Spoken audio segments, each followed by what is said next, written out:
મિત્રો 16મી સદી એ કોને કહેવાય? બાળ સિગોતરું હોય એને શું કહેવાય? અથવા સિગોતર કોને કહેવાય? અથવા વહાણવટી સિગોતર કે તમે સિગોતર જે માનતા હોય એ કોને કહેવાય? ઘરમાં દેવ દુઃખ હોય અને સમાધાન ના થતું હોય અને દુઃખ ઘરમાંથી જતું ના હોય તો આ બધાનું શું કારણ હોઈ શકે છે? નમસ્કાર મિત્રો, સ્વાગત છે તમારા બધાનું આપણા સૌની મનપસંદ ચેનલ એટલે કે અંતરની વાણીમાં એક નવા ટોપિક પર.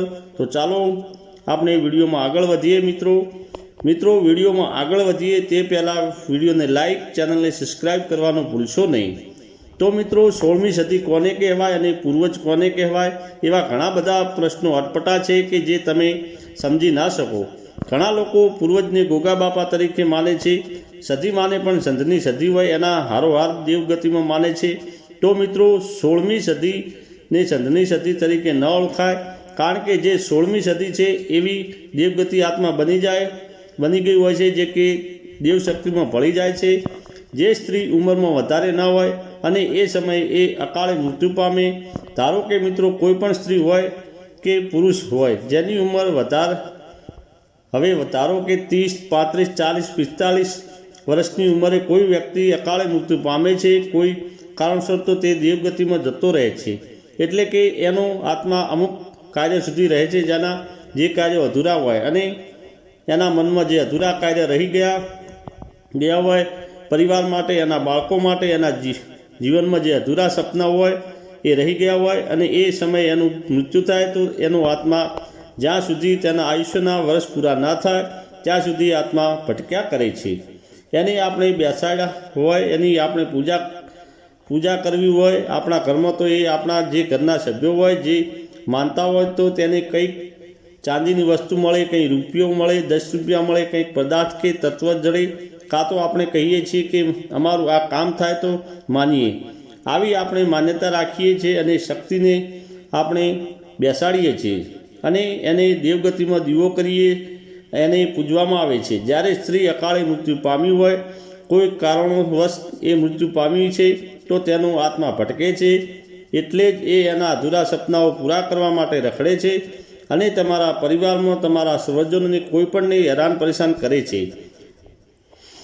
ના ધંધામાં સારી રીતે ધંધો ચાલવા દે છે, કોઈ અચાનક બીમાર પડી જાય છે, કોઈ દવાખાનું આવી જાય, કોઈ અચાનક તમને ના મારે પણ ઠેસ ઠપકો આપે છે, તમને હેરાન કરી નાખે છે.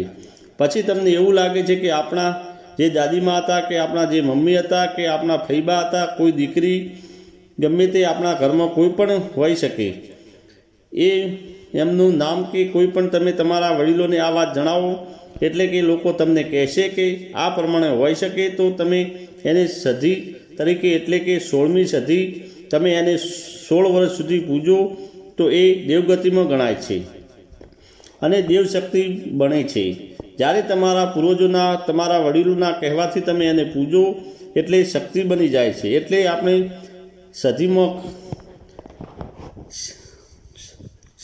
કહીએ છીએ. 16મી સદીમાં પણ સંધની સદી તો નહીં જ, પણ એ 16 વર્ષ તમે એને પૂજો, એનું પૂજન થાય પછી એ શક્તિ બને છે અને 20 વર્ષ સુધી તમે જો એને પૂજન કરો તો તે 16મી સદીમાંથી સંપૂર્ણપણે સદીમાં બની જાય છે. એટલે કે કોઈ દેવ શક્તિ બની જાય છે. હવે એ શક્તિનું આયુષ્ય 300 વર્ષ સુધીનું હોય છે. પૂર્વજો હોય એનું આયુષ્ય 300 વર્ષ સુધી હોય છે. પછી એ તમે એને મઠ બનાવો, એનું દેરું બનાવો, તમે એને પૂજો, તમે એને પૂજવા લાગો, એનો દીવો કરો, એને નિવેદ કરો. એનું નિવેદ કારતક મહિનામાં પૂર્ણિમાના દિવસે તમે ચોખા અને ઘી અને ગોળ આ તમે એને જમાડી શકો છો. કારણ કે ચોખ્ખી માતા જે તમારા ઘરની જે સ્ત્રી હોય એ દેવગતિમાં શક્તિ તરીકે સતી થઈને એની શક્તિમાં દેવગત આત્મા એનો ગણાય છે. ત્યારે તેની કૃપા અપરંપાર થાય છે અને તમારા ઘરનું દેવ દુઃખનું સમાધાન થાય છે. દેવ દુઃખનું સમાધાન તમારા પૂર્વજ કરે, કારણ કે તમારા પહેલાં તમારા પિતાશ્રીના પહેલાં દાદાશ્રીના પહેલાં વડદાદા, પરદાદા એમ કુળદેવીની પૂજા કરતા હોય.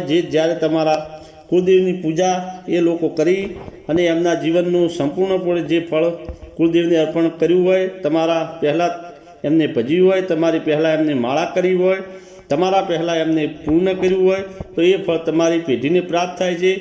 જેમ બાપનું કરેલું બેટો ભોગવે અને બેટાનું કરેલું એમનો દીકરો, એવી રીતે પૂર્વજોનું કરેલું પોતાની કુળદેવીની તરફથી આપણી પેઢીમાં પુણ્ય મળે છે। તો તમારા ઘરમાં દેવ દુઃખ હોય તો તમારે પૂર્વજો હોય એ સમાધાન કરે છે।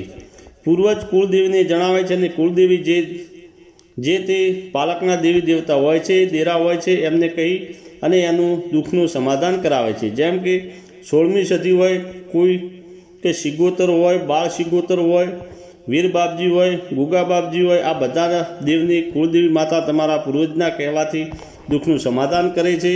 હવે જે વીર હોય એ કોને કહેવાય?